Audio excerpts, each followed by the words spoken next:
Hey guys, so I ran a survey in the group the other day asking people what goals they were trying to get to, and one thing that I put as an option in the poll was to do their first pull-up. Now, that probably won hands down for the goals that people wanted to hit. A lot of people obviously have a bit of trouble hitting their first pull-up.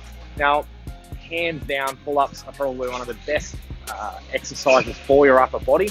Engages your lats, which are the biggest muscles in your back, and basically uses that whole, basically everything, man. Everything's getting used in a pull-up.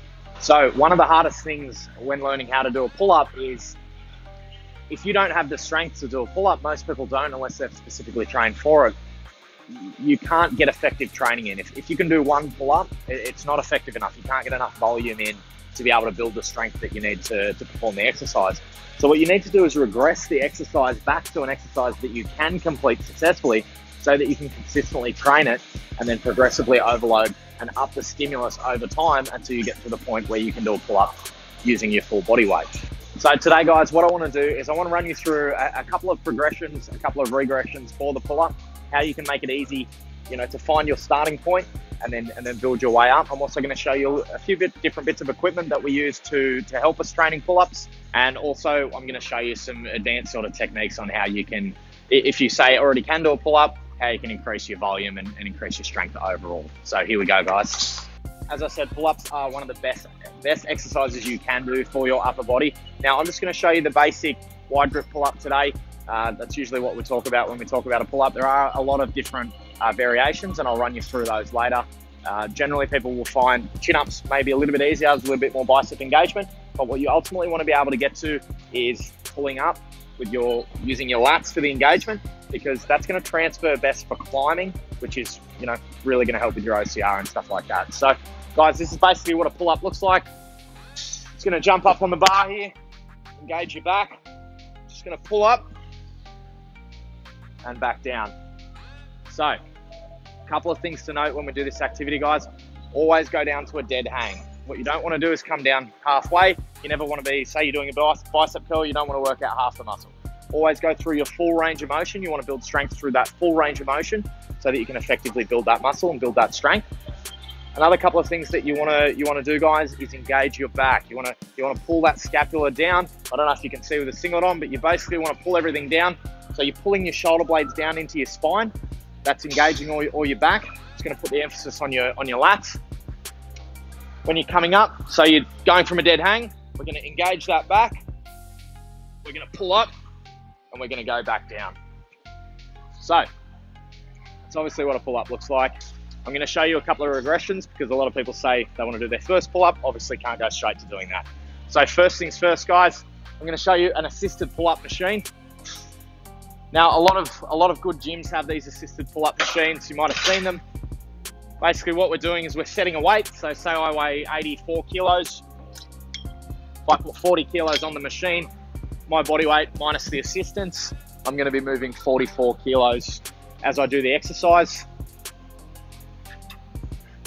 So when you're using this machine, what you want to do is make sure the emphasis is on your back. So you're not hinging, you're not doing any sort of weird stuff with your back. You're just keeping nice and straight, coming down all the way to a dead hang, all the way up. Now, it's always good to have a bit of a pause at that dead hang and always make sure that your back is engaged. Now, as I said, most good gyms will have this bit of gear. You can use it to train dips as well. But if you're in maybe a smaller gym, might not have an assisted machine, I'm going to show you a couple of different ways. All right, so as far as equipment goes, guys, if you are going to regress this activity, probably what you're going to find in every gym and everywhere in your environment, you're going to be able to do Australian pull-ups. Now, an Australian pull-up looks like this, guys. Most guys, if you're used to training in a gym, you know your way around exercising, you're going to call it a row. Basically looks like this.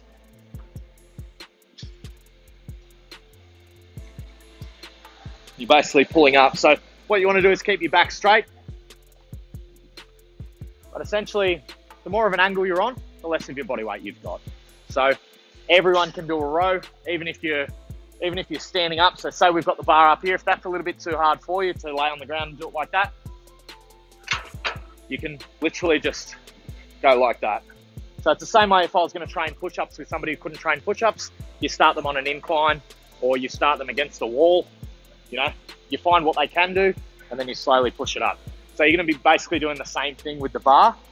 In a squat rack, you can set the bar at different heights to basically give you different levels of stimulus. So, guys, bars, you can find bars in parks, railings, everywhere. You can basically train pull-ups everywhere. So guys, another thing you'll find in most gyms, you can also purchase really cheaply, are resistance bands. Now they're gonna help you doing pull-ups if you really have no gear. Oh, a bit sore from Spartan. So they're gonna help you do pull-ups if you have no gear. Basically, the band is gonna take a bit of your weight as you come up. Band's obviously stretching up, giving you that resistance. So it's taking a little bit of your body weight. Now, bands are good if you want to get volume in. I don't like them for a few reasons. Sometimes it's a little bit dangerous getting in and out of them for a start. But the problem with bands is they give you varied levels of resistance depending on where you are through the exercise. So obviously the more you stretch the band, the harder that's going to pull back on you. So when you're at the bottom of that exercise, that's when you have the most help. And I find generally when people are learning pull-ups, that's where they're weakest. So you tend to be, most people like when they can half do pull-ups, they can do these little half pull-ups, right? But they can't go from a dead hang. So when you use a band to help you with the pull-ups, if you're getting the most help where you're the weakest, it's basically, it's not what you want. So if you can, guys, use an assisted machine or regress it to the Australian pull-ups or the rows, whatever you want to call it, worst case, a band will work. So another bit of gear, guys, that it is, I don't think I've ever been into a gym that doesn't have a TRX or a suspension trainer. You can pick them up for about $20 from Kmart. Really affordable bit of gear. You can do a hell of a lot with them. I've created full body workouts just using this bit of equipment. If you don't have one and you don't have a gym membership, worth an investment. Same sort of thing, guys. You're just going to do that row.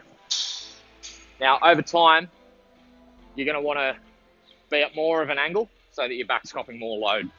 Good thing about the TRX, adds a little bit of instability into the mix. So all those little stabilizer muscles that have got to keep everything straight and steady, they're activating a little bit more, they're firing a little bit more. And yeah, TRX are a great bit of gear, so that's another option. So another thing that you can do to train your pull-ups, to supplement your training with your pulling, is use a lat pull-down machine. So the good thing about these, you can change your grips really easy. You can also regress it to wherever you're at. So just set whatever weight you want. It's about half my body weight there. Work out your grips.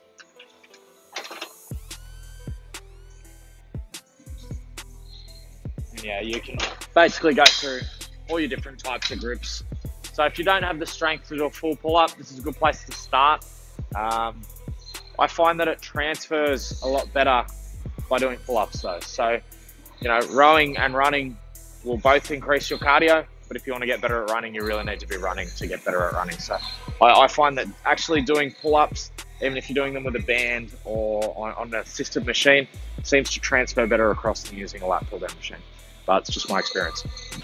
Okay, another thing that you want to do, guys, is you want to work out as much as possible while you're doing these pull-ups. So what I mean is, you want to engage as many of your muscle groups as possible so that you're getting the benefits through your whole body and not just your back. One thing you can do is really crush the bar. So you really want to squeeze that bar as tight as you can while you're doing the pull-ups. That way you're going to get the maximum effect through your forearms. Another thing you want to do, tighten your core like you're about to get punched. Also tighten your glutes. So activate everything. I like to do pull-ups in a hollow body type situation. So hollow body, if you don't know it, is like that. And you'll feel once you activate and you tighten everything up, you'll feel that exercise be so much more challenging. That way you're getting a core workout, you're getting a posterior chain workout at the same time as you're doing your pull-ups. More bang for buck means better results, less time in the gym for the same results. Okay, so another couple of things to add, guys. Once you are training your pull-ups, you can maybe get 1 or 2 out. A couple of different ways to maximize your training with them. There's a couple of different things we want to do. Negatives are a great one. If you lack strength in an exercise, doing a negative is a really good way to build strength through that range.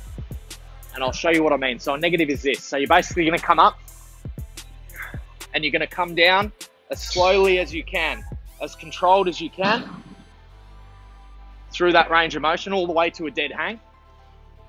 Now, you might not be able to do a pull-up, but you can do a negative. That's going to build that strength. So if you find you can't do pull-ups at all, maybe do a jumping pull-up, get up to that point, do a slow negative, step off a box onto your bar, do that slow negative. Over time, if you do these negatives every day, over time, it's only going to take a little while, you're going to be able to do pull-ups. Now, another way, guys, throw an isometric hold in. So that's what I like to do with my pull-ups. So come up, pause, come down, pause, come down, pause, come down, pause, come down to a dead hang and pause. So they're called isometric holds. Usually you would hold those holds a little bit longer, trying to speed it up for the video. Another thing that you want to do, guys, is work on your grip strength.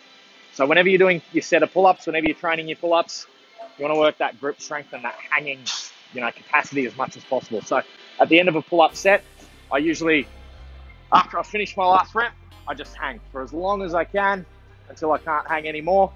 Feel that burn in your forearms, and that's a really effective way to increase that grip strength, and you don't sort of really notice it because you're just adding it on to the end of your set. Another thing that's really good for grip strength, any kettlebell work's really good for grip strength, deadlifts, anything like a farmer's carry, stuff like that. So this stuff's really going to transfer across to your Spartan farmer's carries and stuff like that as well. All right, one more thing I want to leave you guys with. Something that I see people doing who can't do pull-ups is kipping. And this is terrible, terrible. I'm not saying kipping is a bad thing. I'm saying if you're using kipping as a way to do an exercise that you don't naturally have the strength for, it's a recipe for injury.